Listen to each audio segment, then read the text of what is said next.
Actually, Jerry pretty much made my speech, but I want to throw a couple of things out that maybe can help us get started today. Maybe a few requests that I could make of this gathering and the panels that follow. The first is that we all try as hard as we can to make this a day of discussion, not merely a resumption of ancient debates. That we resist the temptation to score points off one another. It's great fun, and I do it, but there come times when scoring points is less important than trying to figure out what we need to do. And third, and I hope, Jerry, you agree with this, that we consider our analyses, our comments, and our proposals from the point of view of what is best for the coming generation of America's disadvantaged minorities. What's going to work best for them, for our kids? I make these requests not to insult or offend you, but because I've become painfully aware of a dismaying trend that's overtaken all our important discussions, from climate change to health care to, of course, racial equity. And that is the notion that it is enough to separate people into groups, us against them, which means that instead of trying to solve our mutual problems, we concentrate on defeating those we designate as them, which leads us to exaggerate our differences as a substitute for thought, and to minimize our agreements as there's no consequence. Take our subject today. Hardly anyone believes that America has reached some post-racial nirvana, where racism has been exorcised both from our institutions and from the hearts of individuals.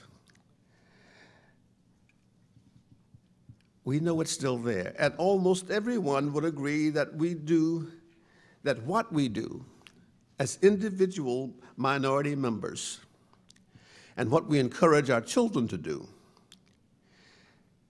matters a great deal. So my humble, perhaps naive plea this morning is that it's not that you change your minds about what you believe, but that for the next few hours you accept at least the theoretical possibility that those who disagree with you are not on that account stupid or terrible people, that they might actually have a small point. I don't have much time to get this conversation started, so let me set the stage with a small story, apocryphal no doubt, that I heard from my father a lot of years ago. It seems that a farmer on horseback was hurrying home to the homestead when a sudden downpour turned into a flash flood. And because he wasn't sure what else to do, when he came to the stream bordering his farm, he rode the horse right straight through the stream. Well, the situation was worse than he anticipated. And the result was that the horse and rider were both swept downstream, both nearly drowning before they managed to clamber to safety and return to the homestead. And after that, the farmer couldn't induce that horse to cross the creek even when the flow was just a trickle. My dad's point was that knowledge and experience are useful only if they are tempered by judgment. I make a slightly different point this morning.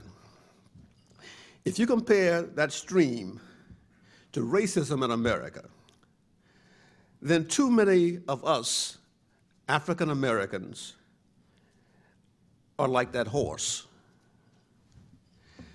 Their personal and handed down memories of life-limiting racism are so vivid. Their recollections of can't cross here, denial of opportunities, so strong that they dare not enter the stream even when it is relatively calm.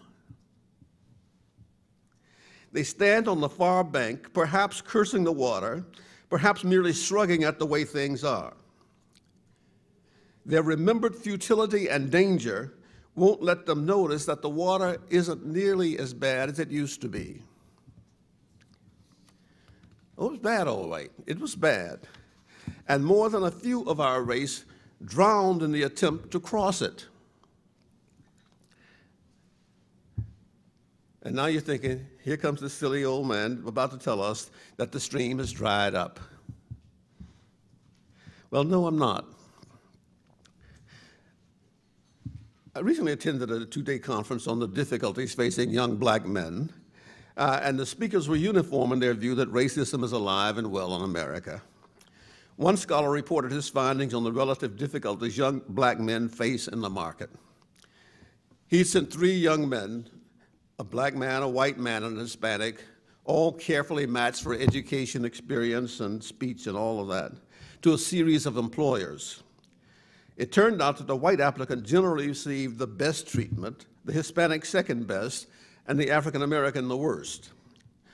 All 3 may have been granted interviews, but sometimes the white guy was offered a better job than was advertised, and sometimes the black guy was offered a lower job than had been advertised. No, the stream isn't dry, even when some white people seem to think it is. Am I the only person who remembers that old TV series called Black, White, Black, period, White? You know, the one that had black and white families reversing roles? Remember how frustrated Brian, the black guy, became when Bruno, the white guy, refused to see the racism that was so clear to Brian. They'd walk down the street together, and Brian would sense the racism and see, and Bruno would say, what? Both men were frustrated. Bruno turned to Brian and said, you know, you must be looking for racism. And of course, we are looking for it. We pounce on a Jenna Louisiana or Glenn Beck or that smart-mouthed Dr. Laura as though we found the magic potion that will finally make white people understand what we've been complaining about. We are determined to convince white America of what is a plain as day fact for us. Racism abounds. The racist stream has not dried up, and maybe it never will. The point is this: you become expert at finding what you spend a lot of your time looking for, whether that is mushrooms, gold nuggets, racism, or opportunity. Oh yeah, there's racism out there, but there's also unprecedented opportunity. My mind goes back to that frightened horse. The neglect and failure some of our young people see all around them, the disrespect they often receive from cops and clerks and comics, the low expectations the world seems to have of them, even the looks they encounter, all have convinced them that the stream between them and a better life is a virtual Niagara. And we who know full well that the stream is crossable often add to their dread by talking about how racist the society still is and how a poor black kid has a better chance of winding up dead or imprisoned than educated. Just look at their schools, we'll say.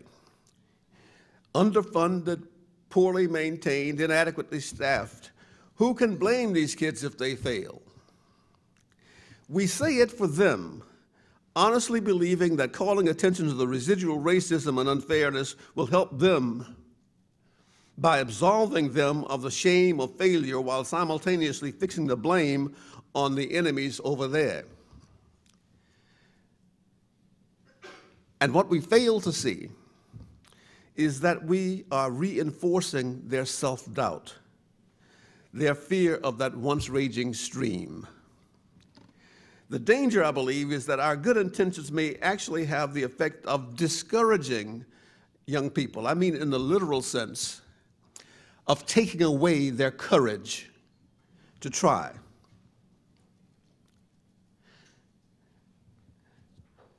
Conservatives sometimes miss the point that there is a genuine dilemma.